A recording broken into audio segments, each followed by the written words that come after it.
Si Congressman Garjola ang gumagastos para sa kampanya ni V. Lucky. Batay sa aking mga nakita sa aking distrito at sa mga pagpupulong at materyales kung saan ang nakalagay ay Vilma Santos Recto, Lucky Manzano at CWS party list. Ang ibang mga politiko sa Batangas ay pwede ding tumestigo na si Garjola ang gumagastos para sa mga rekto. Kahit pagkatapos ng eleksyon, ibinahagi ko din sa Facebook ang picture ng meeting ni Gov. Vilma at Secretary Ralph sa mga mayors ng Batangas sa Tagaytay Highlands noong August 15. Speaker, I rise on a point of personal and collective privilege. What is the pleasure of the Honorable Leviste? Mr. Speaker, I rise on a point of personal and collective privilege in response to a comment by Executive Secretary Ralph Recto. Please proceed. Thank you, Mr. Speaker. I rise on a point of personal and collective privilege matapos ako tawagin ni Executive Ralph Recto na baliw. Kung baliw man ako, at least hindi ako magnanakaw. Tila affected si Recto sa mga post ko tungkol sa kanya at si Congressman Edwin Garjola. At mabuti kung magpaliwanag na lang siya tungkol dito. May kinakalat din siya sa social media na ako daw ay may utang sa DOE na 24 billion pesos. Ito po ay walang basihan at inimbento lamang upang tangkang pahinain ang mga binabunyag ko tungkol sa korupsyon sa ating gobyerno.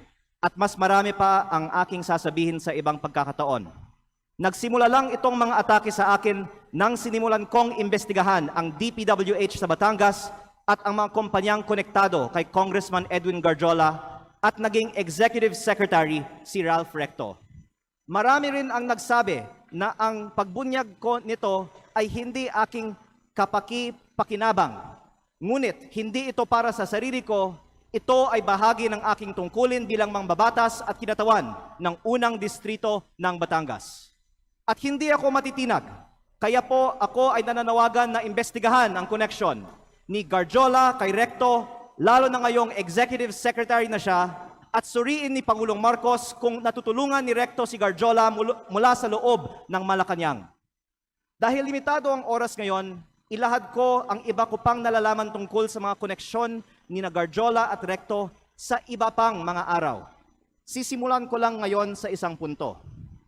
Ayon sa aking tansya at pananiliksik, mahigit 1 billion pesos ang ginastos ni Congressman Edwin Garjola para kay Vilma Santos Recto at Lucky Manzano sa iba pa nilang mga kandidato at sa sarili niya bilang first nominee ng CWS party list sa 2025 elections. Sa aking distrito, ang tansya ko ay 150 million. At ayon sa ibang mga politiko, gumastos sila ng 200 o 300 million sa kanilang distrito. Kaya sa 6 na distrito ng Batangas, sinasabi ng iba na aabot ng 2 bilyon ang ginastos ni Recto at Garjola. Lalo't mas malaki pa ang ginastos sa Lipa. Pero hindi po ko bubuksan ang mga kinatawan ng Lipa sa aking pahayag na ito. Pero sabihin na lang natin na 1 billion pesos ang ginastos ni Recto at Garjola sa 2025 elections. Noong April 16, 2025 naman, inimbita ako ni Congressman Garjola na mag-dinner sa kanyang bahay sa Punta Fuego na Sugbo sa aking distrito kasama si Secretary Recto na makikita sa mga picture na ibinahagi ko sa Facebook para hingin aking tulong para kay Vilma at Lucky. Pagkatapos, umikot ako kasama si Cong Garjola at mga tauhan ng mga Recto sa iba't ibang bayan ng aking distrito upang i-endorse ko ang V. Lucky sa mga leaders ko.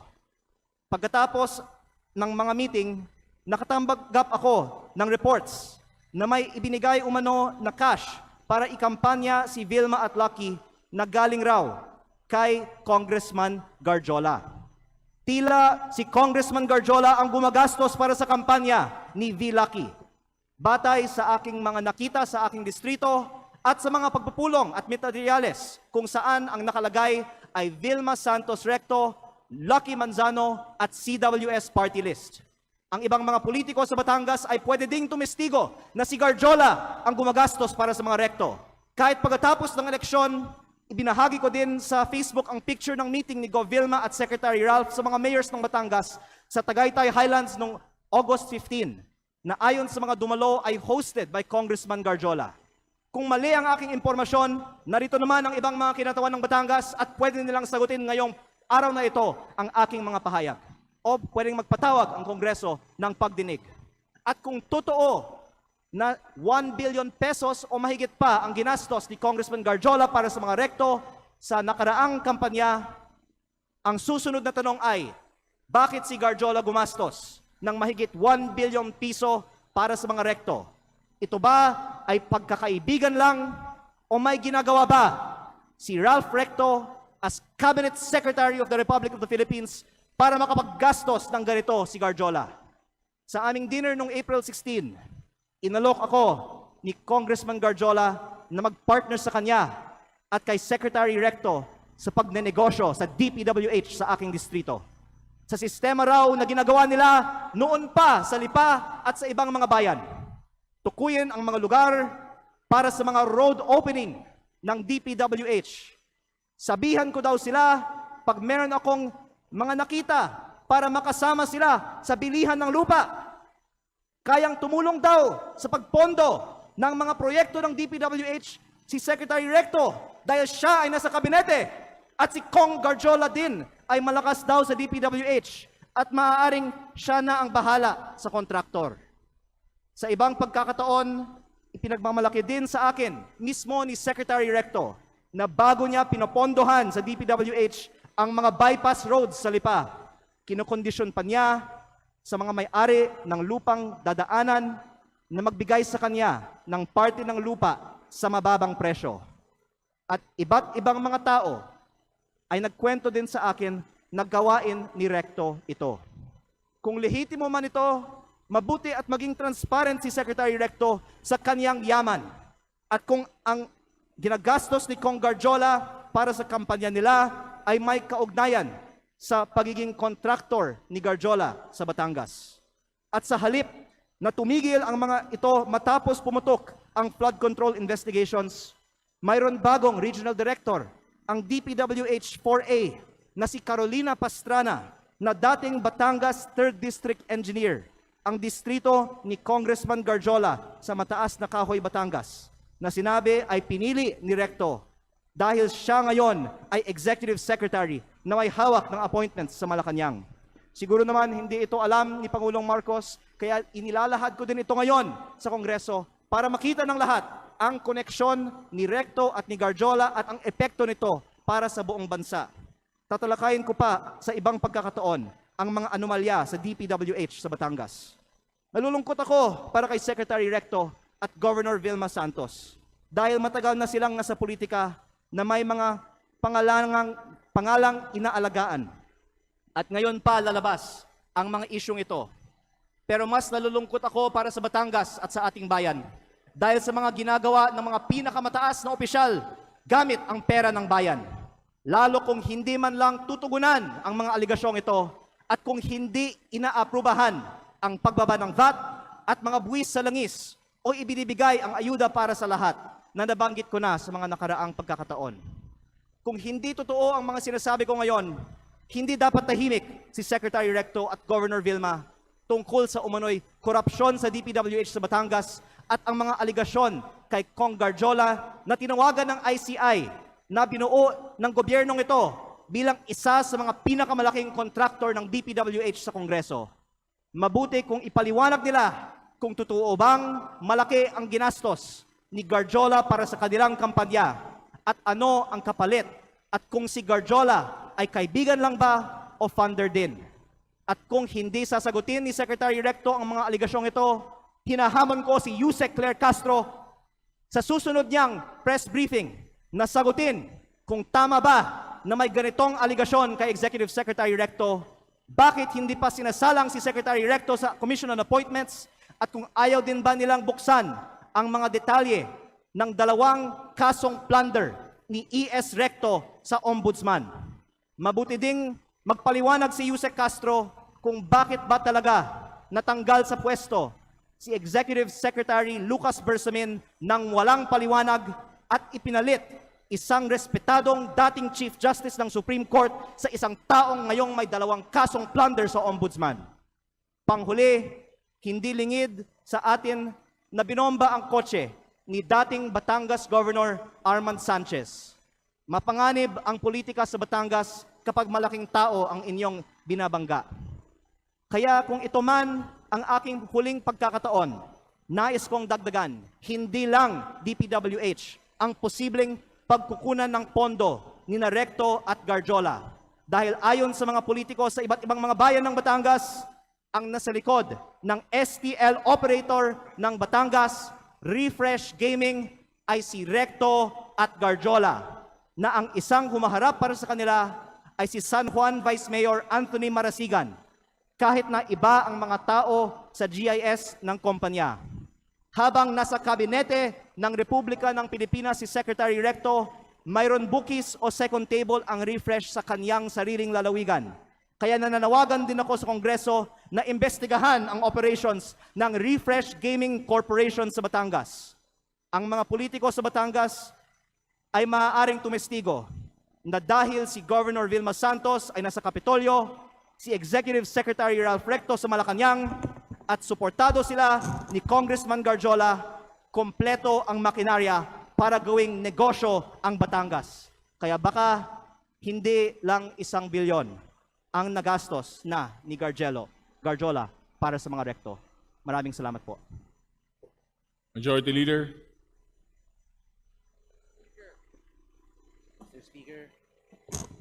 Mr. Speaker, I can now take questions. Thank you. Mr. Speaker, Majority Leader.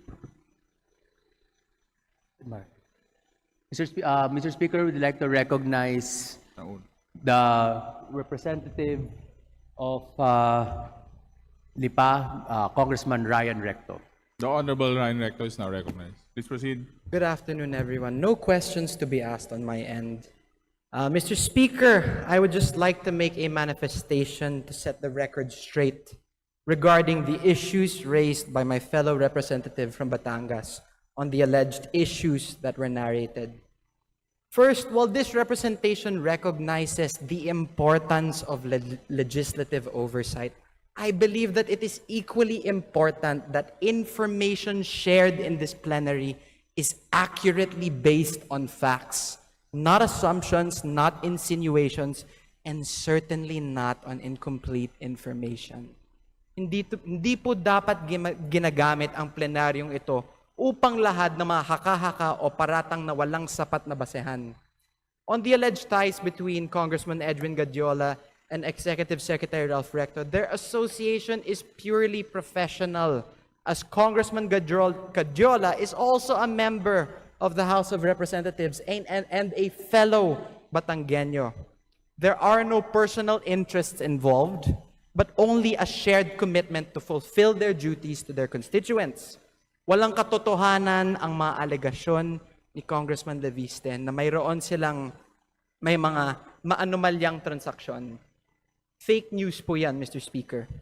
This representation is not privy to the motives of my colleague from the 1st District of Batangas, but let it be known, hindi po tayo basta-basta nagpapadala sa mga inimbentong issue dahil alam po natin kung ano ang katotohanan dito. In fact, I will not stand idly by and let these so-called facts be presented as truth.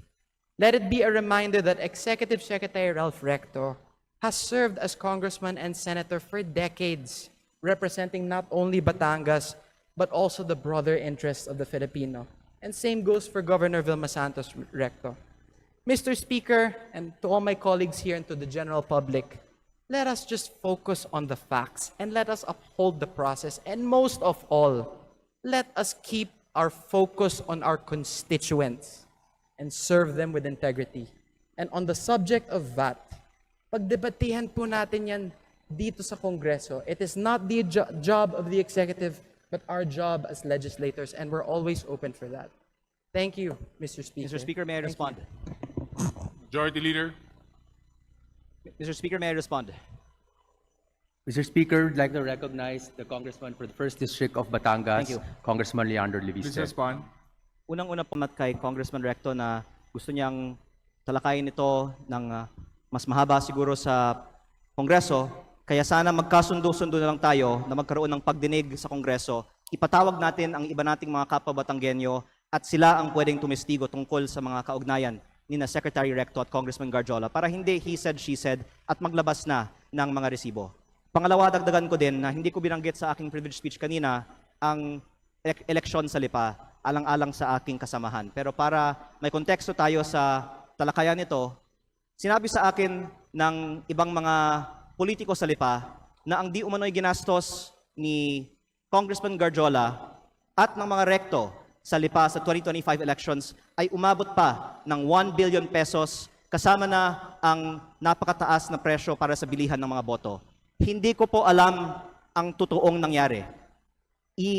Pinaparating ko lang ang sinabi sa akin at medyo mataas ang figure na natanggap ko. Baka naman 300, 400, 500 million pesos lang ang ginastos sa eleksyon ng Lipa. Pero gusto ko lang tanungin kung ano man ang ginastos ni Congressman Garjola para sa mga kandidato ng V-Lucky sa lungsod ng Lipa sa 2025 elections, kung 500 million man yan, o 200 million, o 100 million, ano ang kapalit ng ginastos ni Congressman Garjola para sa mga kandidato ng V-Lucky sa lungsod ng Lipa? Don't take it from me, magpatawag tayo ng pagdinig at lahat ng mga Batanggenyo ay pwedeng sumagot sa mga testigong ito. Majority Leader. Mr. Speaker, Mr. Speaker. Mr. Speaker, we'd like to recognize Deputy Speaker Janet Garin from Iloilo. yeah, thank you very much. You're now recognized, Honorable Garin. Thank you very much, Mr. Speaker. Thank you very much, Majority Leader. And of course, magandang hapon sa ating colleague, the Honorable Yan De Viste. Nakakagulat, no, Mr. Speaker, dahil nakita ko yung magandang relasyon ng mga taga Batangas. And I also believe na kaakibat ng progreso ng isang probinsya ay ang pagsasama-sama ng kanilang mga lideres. Though, of course, I would not contest the decision that the manifestation will be responded to. Balikan lang po natin na nagulat kasi ako dun sa mga sinasabing gastusin na umabot ng bilyon-bilyon. Did I hear the Honorable Leandro Opo, Leviste pero right? in fairness po sa mga Recto, sa buong bansa naman bilyon-bilyon ang ginagastos ng mga tao para manalo sa mga eleksyon. At baka ang ibang mga kongresista ay pwedeng magbigay din ng kanilang kananasan kung magkano ang bilihan ng mga boto sa kanilang mga probinsya. Ang itinutukoy kong punto dito ay hindi na may bilihan umano ng mga boto sa eleksyon. Pero na si Congressman Garjola ay umano ang gumastos para sa mga Recto sa Batangas. At least for a large part of their campaign, which I witnessed myself in my district. Yeah, that's why At I ang asked tanong, Mr. Speaker. kung totoo kasi- man, kahit 1 milyong piso, ano ang kapalit ng ginastos ni Garjola para sa mga Recto? Yeah, At kung may katotohanan man ba, ang sinasabi ko na sa April 15, sa dinner na pinicture na nasa Facebook, kwento nila sa akin ang kanilang sistema para sa road openings, bilihan ng lupa, pagpondo gamit ng impluensya sa gobyerno, at pag-raise ng pondo para sa mga eleksyon. Kaya ako nagtanong, Mr. Speaker, distinguished colleague, kasi ganun ba talaga ang gastusan Batangas? Matanong ko po yung ating kasamahan, magkano po ang ginastos niya sa eleksyon? Actually, mas mababa ang gastusan actually sa Batangas kaysa sa ibang mga probinsya. At kung bubuksan natin kung saan ang pinakamataas, balita ko nasa ibang mga rehiyon ng ating bansa, hindi masyadong mataas ang Calabarzon, di ba? Kong JJ, hindi masyadong mataas sa atin sa Batangas o sa Quezon. Pero Maybe the Pero Honorable... ang punto ko ay hindi para buksan ang ginagastos ng mga politiko sa mga eleksyon. Ang punto ko ay bakit ang isang kontraktor ay gagastos para sa mga politiko? Kung election spending ang bubuksan natin, hindi tayo matatapos ngayong araw. Ang punto ko, bakit ang kontraktor, ang lantaran, nag-host ng mga political events para sa mga politiko sa Batangas? Mr. Speaker, would the Honorable J.J. Suarez respond? But I would continue my line of questioning after his response. Sorry. Before we continue, let's put a little order here. Huwag nating gawing free for all to, please. Ang punto ko, Honorable kung ay- members kung of anong this ginagastos sa House. Quezon o sa Excuse me, Batangas, I'm addressing mas the floor, mababa sir. naman. Kasi Order. siya. I'm addressing the floor. Let's put a little order and let's put a little respect with our colleagues. Honorable JJ, please respond. You were called out. Yeah, thank you very much, no, Mr. Speaker. I found it a little bit offensive that all of a sudden a dear colleague of mine would call out my name during his collective and personal privilege. But nevertheless, no, insofar as my name was called and he asked me, let me just respond with a few queries of clarificatory in nature. Am I allowed, Mr. Speaker? Please proceed. Kanina po na pinakikinggan ko ang pananalita ng ating kinatawan mula sa Batangas. Binanggit niya na may mga halagang ginamit sa kampanya. Totoo po ba ito? Opo, na ang mga leaders Meron sa po aking ba distrito- tayong Yes. ebidensya na magpapatunay? Meron po bang dokumento? Meron po ba tayong hawak na anumang sinumpang salaysay na magsasabi na ganito nga po talaga ang nangyari?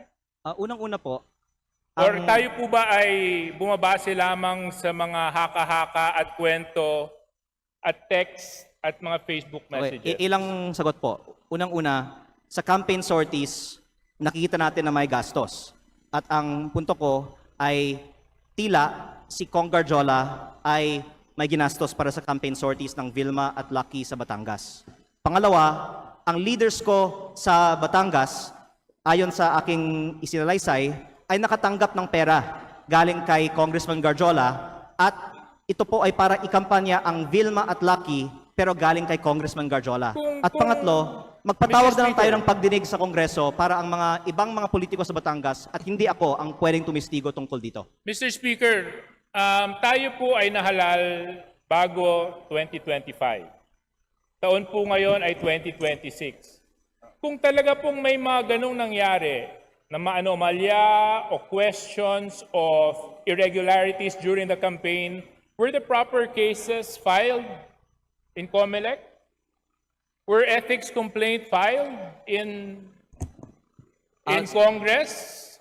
Why are we now standing here insinuating all sorts of illegal acts that happened in 2025 when so much time has passed? Unang-una Now po, I question, Mr. Speaker, the timing of all of this. Now I even find it a little bit offensive na pati ako babanggitin. But I'll tell you one thing, Congressman Leviste, maayos kami sa Quezon, wala kaming problema doon. ang In sinasabi fact, ko kami mas nagkakasundo mababa at ang gastusin sa nagkakaisa. Quezon. Walang kalaban ka naman sa nakarang eleksyon di ba? Congressman Leviste, Mr. Speaker, I'm sorry.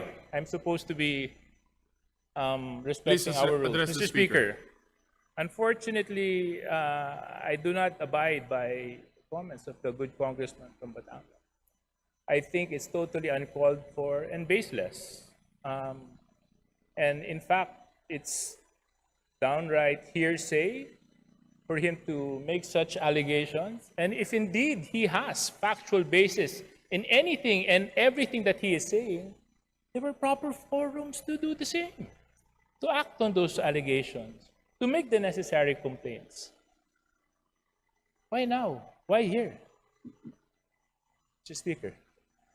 First of all, I would like to manifest that I appreciate the help that Deputy Speaker Suarez has extended to me in my first term as a advisor and mentor. And I did not mean any disrespect earlier by mentioning that. My point was that mas mababa ang gastusin sa Quezon at Batangas at sa Calabarzon kumpara sa ibang mga rehiyon. Pero ang punto ko ay hindi ang ginagastos sa election kung hindi ang pinanggagalingan ng gastos na ito. Lalo na kapag lantaran ang kontraktor ay nasa campaign sortie at ako nga ay may personal na karanasan na si Garjola ay gumagastos para sa kampanya ni Vilma at Lucky. Mr. Speaker. But in terms of your question on why now, I would like to say that my focus has been on transparency and accountability on corruption in the DPWH and the flood control investigations. Kasi hindi sapat na i-disqualify natin ang mga ang mga kandidato na may vote buying sa mga eleksyon. Dapat kasuhan para sa pagnanakaw ang mga politiko kapag sila ay nahalal na. Kaya yun ang inuna ko, yung pananagutan sa korupsyon sa DPWH. Pero kung pwede ko pong banggitin din, ako po ay hindi sinungaling. Ayokong bulahin ng taong bayan. Lahat tayo dito sa plenaryo ngayon ay may kaalaman na talamak ang vote buying at umaabot sa daan-daang milyon on average at minsan bilyon-bilyon ang mga kampanya ng mga kandidato sa Pilipinas. Kaya kung sino man dito ang magtatayo at nagsasabi na kasinungalingan ang sinasabi ko na umaabot sa daan-daang milyon, at the very least ang ginagastos ng ibang mga kandidato na nandito sa plenaryo ng Kongreso ngayon, hindi ako mahihiya na magsabi na sila ang sinungaling at ako ay nagsasabi ng totoo. Pero hindi ko balak buksan ng itong issue ngayon. Ang binubuksang issue ko ngayon ay bakit ang kontraktor ang lantarang gumagastos para sa kandidato, meron bang kapalit ang ginastos ng kontraktor na ito? Mr. Speaker. Deputy just- Speaker yeah. Suarez, please One- respond and we will wrap Yeah. up because One the 10 question minutes lang. has already expired. Please take note, Majority Leader. My colleague from my neighboring province of Batangas was right when he said that mag-iba siguro yung probinsya namin. Gusto ko lang malaman dahil sinabi niya mas mataas ang gastusan. Magkano po bang ginastos mo sa eleksyon mo? Actually, nasa Facebook po, namimigay ako ng libreng school supplies, ng libreng bigas pag may kalamidad, ng Christmas package, lahat po yan, personal ko pong gastos pag walang eleksyon. Magkano po?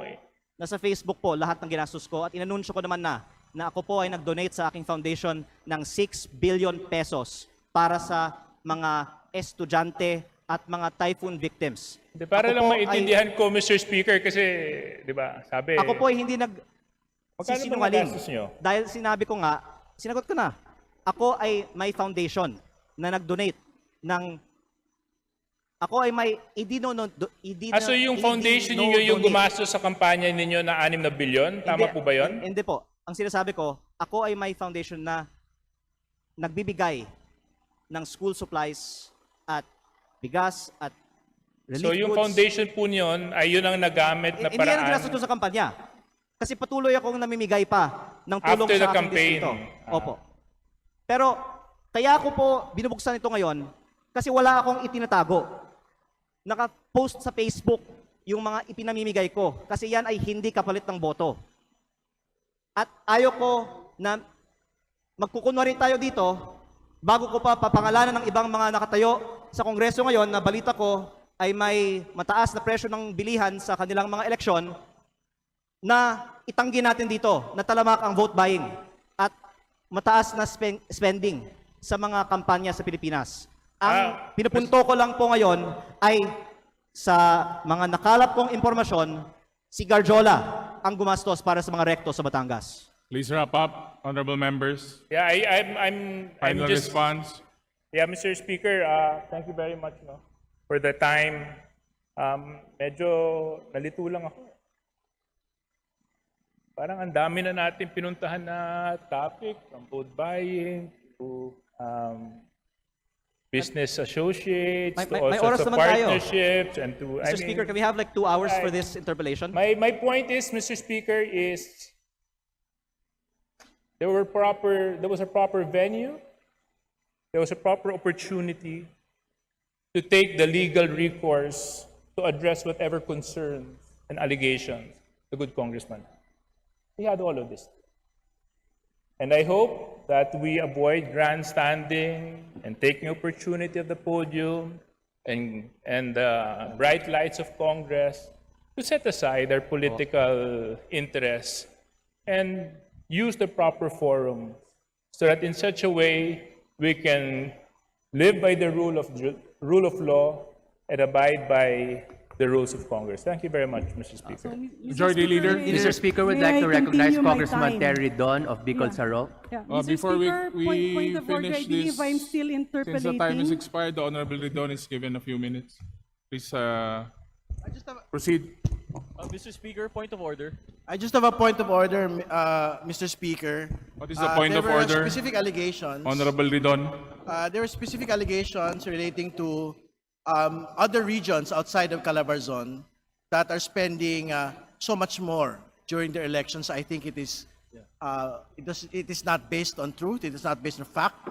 It should be stricken off the record. I move to strike that particular section out of the record, Mr. Speaker. Mr. Speaker, I believe I was interpolating and the Honorable J.J. Suarez was allowed to interject. May I proceed with my line of questioning? Lipat lang po ako dun sa... Mr. Speaker, you have to decide on a point of order. Majority Leader, there was a point of order raised by the Honorable Ridon. Just for clarification, the point of order is to delete from the records. Yes, to strike off from the record the allegation that other regions outside of Calabarzon are actually spending more than areas within Calabarzon. I think that is not based on fact. That is not based on truth. It should be stricken out of the record. That is the first point of order. Majority Leader. Mr. Speaker. Please respond to the point of order.